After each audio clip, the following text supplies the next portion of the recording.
There are so many fun ways you can decorate these shortbread. These are just the straight up classic. The first thing is cookie stamping and gold dusting. This is a stamp from Maewa Handprints. It's basically an ink print stamp. This is the point with the shortbread. It's a really great blank canvas.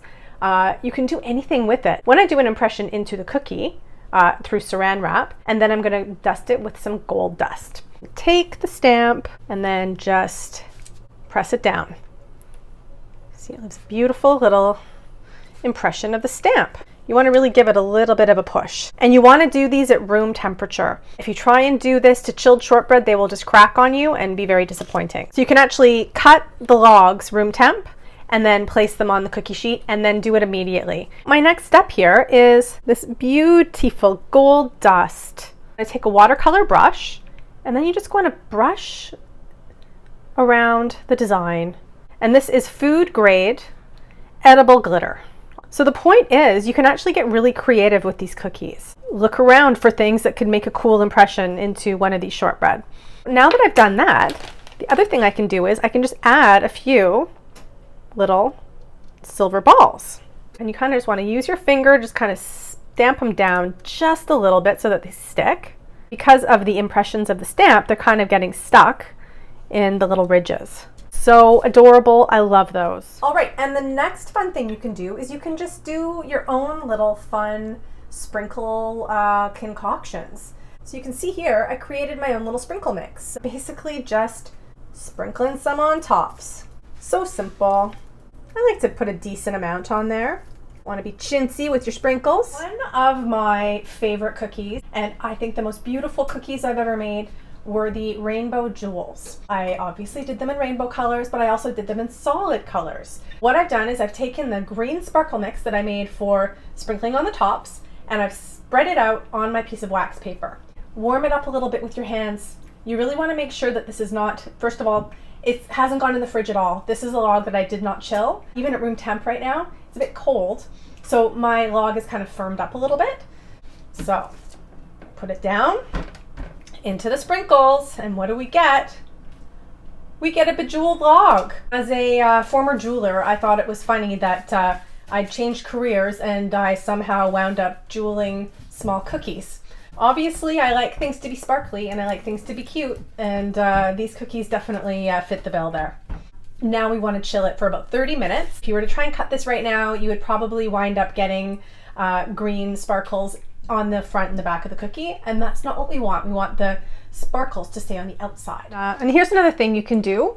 I have this edible red glitter dust, and I've got a smaller watercolor brush. It's not necessarily painting it on, it's more just kind of releasing the red dust onto the cookie. So it's loading it up just like that, and then just kind of plopping it on there and just kind of spreading it a little bit with the brush. So now what I've got here are my dragées. They are little silver, gold, and various colored balls. So I'm just going to put a ball in the middle of each one of these cookies. And you want to sort of press down a little bit with your finger, and you can see that's what it looks like. I'm going to pop this in the oven and be back for more decorating. Okay, the last thing I need to do is cut my bejeweled log. What you want to do is take your sharpest knife, and you want to just cut about a 1/4 inch thick. So what you're looking for is something just like this. Bejeweled on the outside, nice and clean on the top. The sparkles really add a lovely crunch, a little extra sweetness. So I'm just going to place my beautiful bejeweled shortbread on my cookie sheet and pop them in the oven. They'll be in there for about 40 to 45 minutes. All right, my cookies have just come out of the oven. Look at how festive and beautiful those are. So you can see, if you wanted to make a cookie platter for a party using just one recipe, it's very possible to have an array of different looking cookies. Oh, these are just gorgeous. Love them. And you want to keep in mind with these cookies, the stamped ones, they might need just a tiny little bit less baking time because they're a little bit thinner because they were squashed down by the stamp. And what I'm going to do here is melt my chocolate. I've got my Calibo chocolate here. I'm creating kind of a double boiler situation here. So I'm boiling the water and I have the other saucepan on top, and that's where I'll be melting the chocolate. What it comes down to is you just don't want to try melting chocolate on direct heat because you just run way too much of a chance of burning it. Water's come to a boil. I've just taken it off the heat and I'm going to add about half of my chocolate. Just let it start to melt. You really don't want any moisture getting in the chocolate at all. It's important that you not put your chocolate in while the water is boiling. I'm going to let it sit for a minute. Give it a little stir. You can see it starting to melt. Add the rest of my chocolate now. Just going to let that sit for a moment. All right, I'm ready to start doing some decorating. So I have got my super plain shortbread ready to go. I've got my cookie sheets ready to go. They've just got a piece of wax paper to basically place the chocolate dipped and the iced cookies on there. So I've got my chocolate here. It's looking very nice. So I'm just using my little spatula and I'm just giving it a little smattering on top. This one, I'm just going to do a little mix of a couple of different things. I'm going to do a little Christmas, a little silver balls.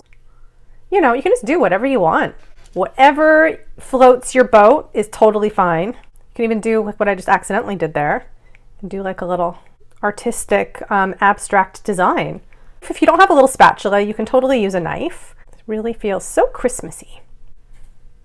You can also dip, wipe it off on the edge, and then so you can see they just look like little works of art. They're so cute. Ooh, the star. I like those stars. Okay, so the next thing I'm going to do is show you a little bit of icing. What I have here is some icing sugar and oat milk. Essentially, it's getting it to a consistency where it's runny, but not too runny. Probably do some fun drizzle on top of these shortbreads, so I'm going to try that first. Almost like doing a little glaze. Ooh, I like that. You can basically just do whatever little sprinklies we feel like doing on there. You could dip these as well. See the icing, it's quite lots of icing, so I would just sort of knock a little off the edge there, and then that is really pretty. And again, I just love anything that's like simple and rustic.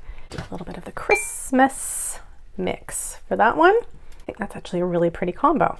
I just put that dipped one down, so just lift it up after about 10 minutes just to sort of dislodge the excess icing off the bottom. It'll make for a cleaner looking cookie. Super simple, just a little smear of icing on top.